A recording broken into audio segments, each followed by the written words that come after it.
does that even mean, Bowers Game Corner?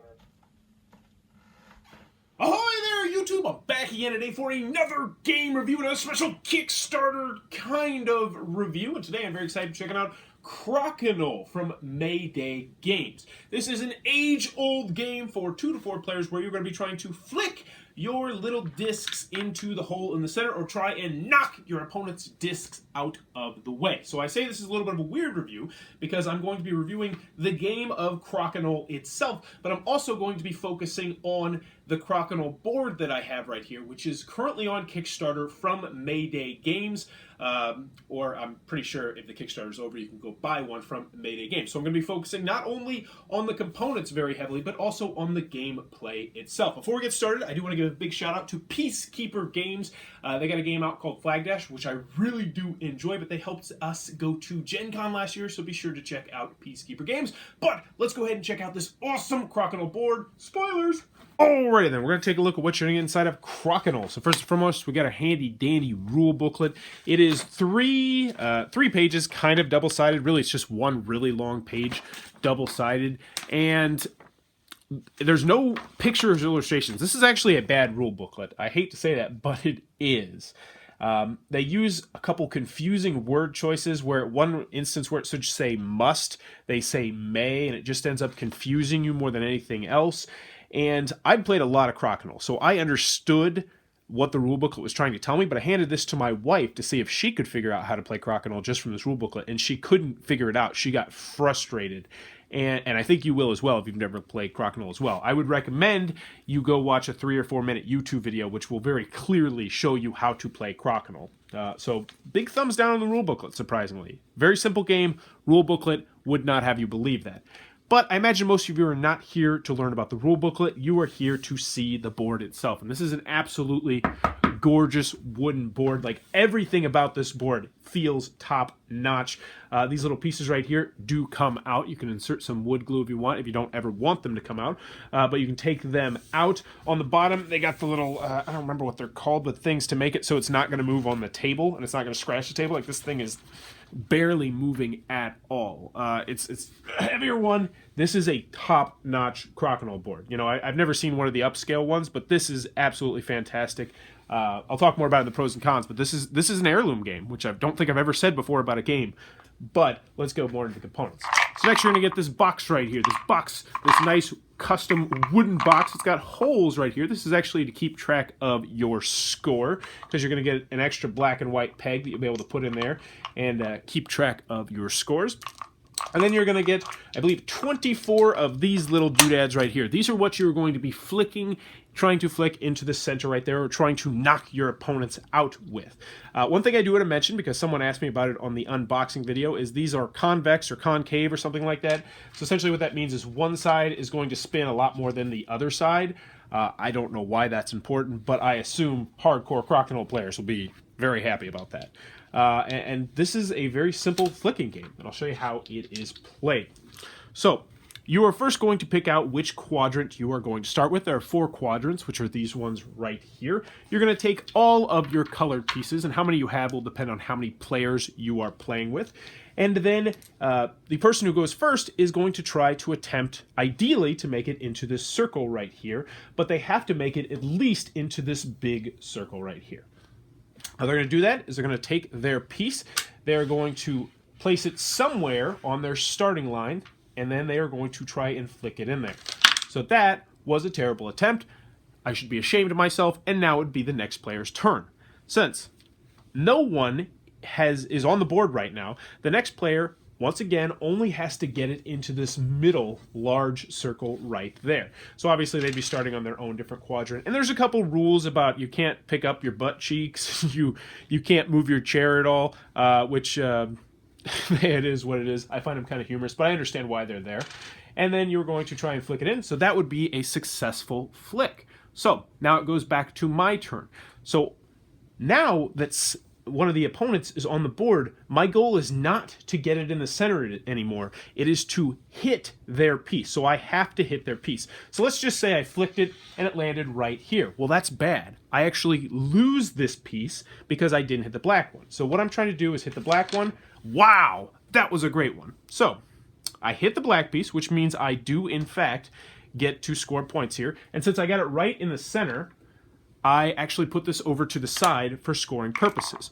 So how the scoring works is, you get in the center, it's worth 20 points, 15 points, 10 points, and 5 points at the end of the game. And it's kind of a bit like what's that beanbag toss game, that cornhole, where you only score the difference between points. So for instance, if I scored 40 points and my opponent scored 35 points, then in actuality I only scored 5 points. But now it would be my opponent's turn, and he is in black. Since there are none of my guys on the board, he would just have to get it in the center right here. So he might flick that, he might attempt to do it, and he was unsuccessful. So that black piece would now go off the board. But what could be really bad is, let's pretend that he flicked it and then it hit this other black piece. If that's the case, then both those black pieces would go off the board into what's called the ditch. And yeah, he would be pretty upset about that. Anywho, you're going to continue to flick all of your discs until everyone has completely run out of disc, at which points you are going to tally up the score. If you scored any 20-pointers, you set those aside, and then you're going to see how many points your team has versus the other team, and whoever has the most points is going to get that many points in difference. Now, how this scoring system works is these are each worth 5 points a slot, and so you're trying to get to 100 points. Honestly, I think it's easier just to say you're trying to get to 20 points, and then I just count this as 4, 3, 2, and 1. It just makes it a lot simpler for me, because I don't understand why this would be 5 points instead of 1 point if you're keeping track of score like this, but you can do it however you want. After that, you're going to collect all your pieces from the ditch, and you're going to rinse, wash, and repeat until someone has reached 20 points, at which point they will be the winner of Crokinole, and that in a nutshell is how the game is played. Alrighty then, Crokinole from Mayday Games. What are my final thoughts? Let's go over the pros, let's go over the cons. First, on the con side, 2 to 4 players, very restricted player count. Also, this is a simple, light dexterity flicking game, which is going to be a turnoff to some people. The game itself is very large, so if you're someone who doesn't have too much storage space, this one might not be for you.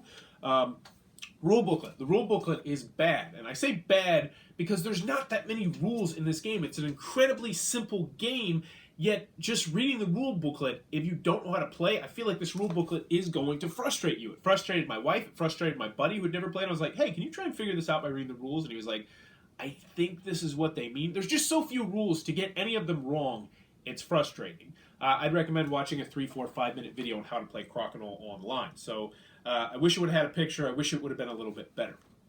Any other cons I have with the game? Oh, the price of the game. And I'm going to use air quotes here on the price, because if you're looking at your typical Crokinole board, they're going to be more expensive than the Mayday Games version of the game. But if you're comparing this to your typical board game, you know, you're going to be looking to spend $100, $115, $120.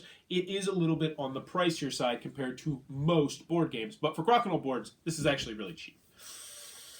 Any other cons that I have with the game? Or the board? No. Moving on to the pros. Component-wise, the components are fantastic. They are top-notch.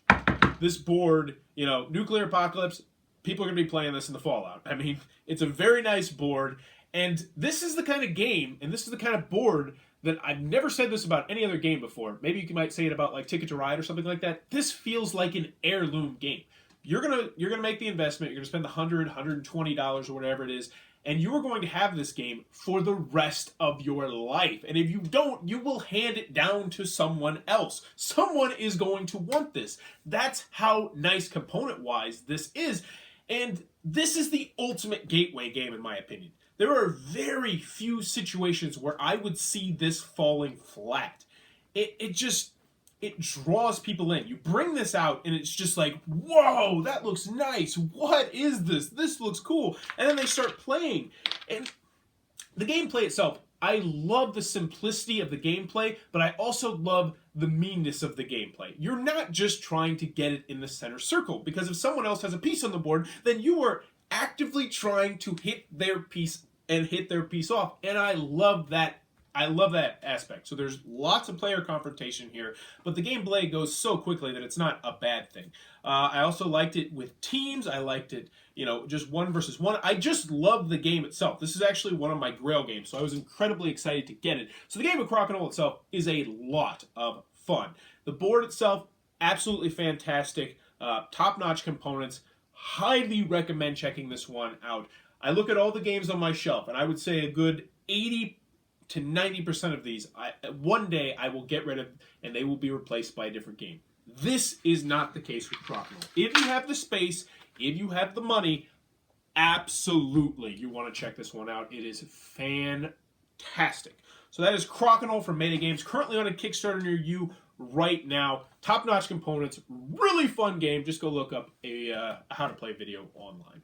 If you enjoyed this review, please be sure to click on that subscribe button down below in the comments below. Let me know, have you played Crokinole? Do you love Crokinole as much as I do? And when was the first time you played Crokinole? The first time I played Crokinole, I was actually at Gen Con.